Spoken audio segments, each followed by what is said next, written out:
So this is another one of those moments where I've got to make a video because you guys absolutely need to see stuff like this. But I've got to try to be polite because I've been told that I come across as a little too aggressive and negative.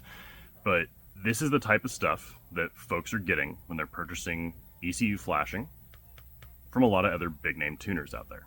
This is a ZX14R that we got shipped to us by a customer that had the ECU flashed by another big name tuner.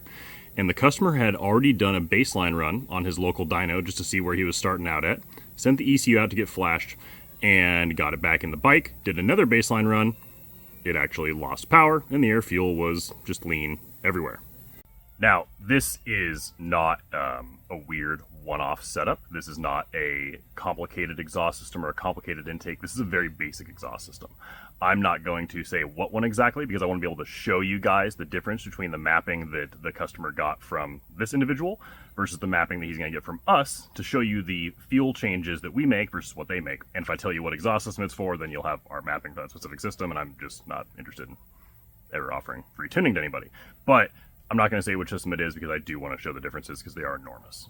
Okay, so we've got the generic notice here on Woolwich. I don't want to start key transfer, blah, blah, blah. Don't care. I want to go to the fuel mapping. And we are going to the IAP mapping right here. And there is nothing done whatsoever. Not a single value has changed in any of the modes in the intake air pressure fuel mapping. Super.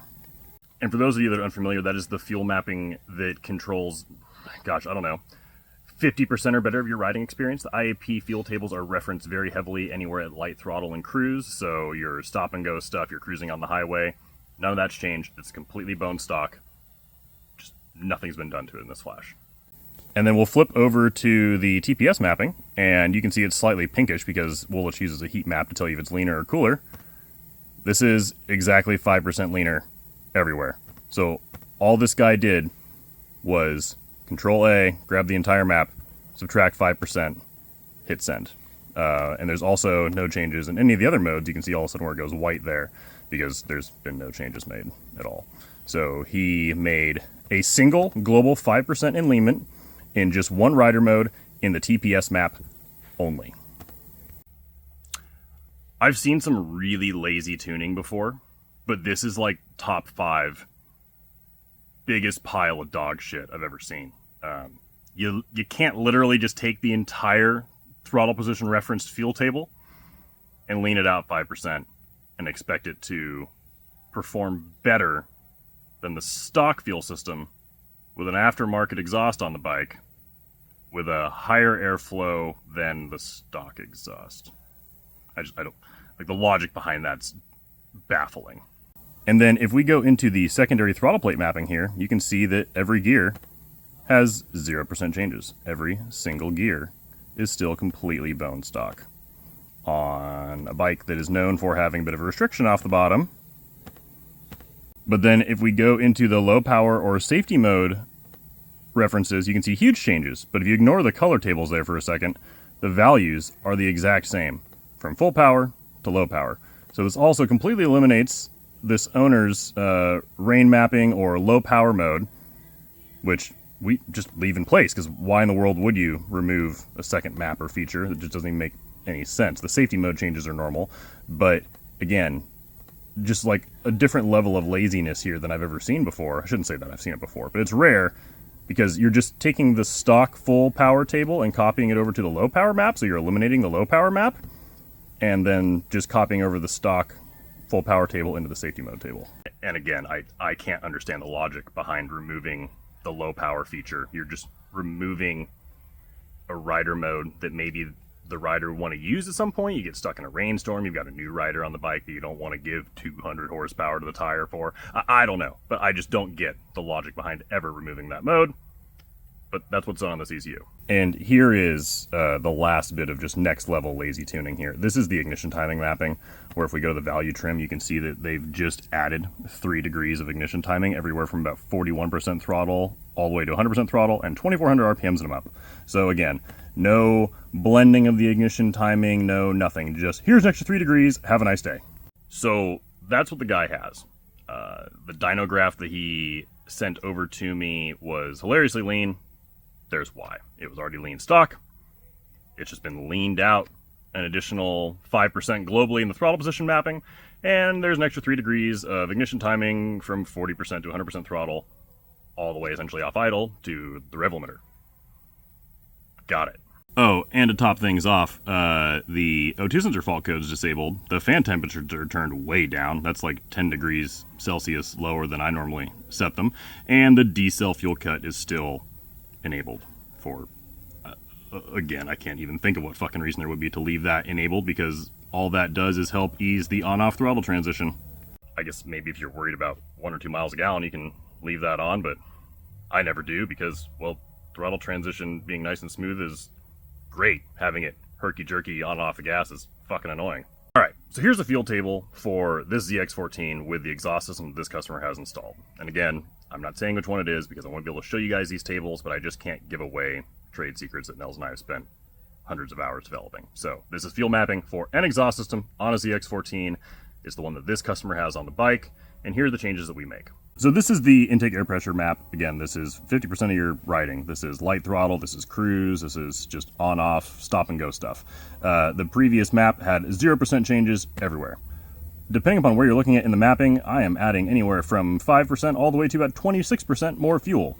There's a lot of smoothing done because, well, that's what's needed for this exhaust system. So just in the IAP mapping, we're talking about a difference of up to 26% because the maximum trim in the previous map was 0. And then here's my TPS fuel map for this exact same setup. You can see here I am having to add anywhere from, 9, 10, 12% at light throttle, and then I am still pulling away a little bit right off the bottom here, like maybe 4%. But there's a spot here at wide open throttle where I'm adding 12, 13, 11% more fuel. Because again, that's what this system actually needs. This is data log mapping that we built on the dyno, and we even check on the road. I mean, this isn't just fabricated, made-up bullshit that somebody paid $300 for. This is what you get with proper custom dyno tuning, custom ECU flashing, not whatever the fuck this guy got before. And then this is the secondary throttle plate mapping that we use on these bikes in the full power mode. Again, there's significant improvements made below 5,000 RPMs by opening those secondaries sooner. I have actually gone ahead and kind of scrambled the exact numbers there using the trim percentage table instead of the value trim table, so you guys can't rip off our secondary throttle plate mapping. Those other tuners out there that are probably watching this all pissed off right now. But they shouldn't be, because I'm still not name dropping. I'm just showing people what actual quality mapping looks like versus the garbage that you provide them. And I'm not changing the low power mode whatsoever, because again, why would you? It's low power. It's more restricted for a reason. I think maximum ETV in these systems is like 65%, because again, you still want to have a low power option if you need it for some bizarre reason. So you can see in our secondary throttle plate mapping there, low power mode, all white, no changes, maximum ETV at 11,000, 62%. And the last thing that I'd normally show people is ignition timing mapping, but I can't really hide what we do with ignition timing on these bikes because it's pretty much the same for every exhaust system. The ignition timing has much more to do with the actual engine physics itself than the exhaust systems, and I'm just not really willing to share that information with anybody. We do advance it similarly at the top end, but there's a lot of improvement at part throttle by also manipulating the timing there as well, which is not done by the tuner that this other individual had already flashed into this ECU. So we're going to go ahead and obviously just delete everything that's in this ECU right now, get it reflashed with our custom mapping we've built, again, on the dyno and tested on the road and even at the strip for this specific exhaust system, get it back into the mail. This guy should have his ECU back in probably 2 or 3 days, and he should be good to go. He'll certainly be a hell of a lot better than the way he is currently with that in his ECU. And again, the reason I share this stuff is that because this individual who flashed it is a big name in this industry. They've flashed hundreds, if not maybe even 1,000, I don't know the exact numbers, of ECUs for people. And that's still just what they provide for a mail-in flashing service, which is just hot garbage, as you can see.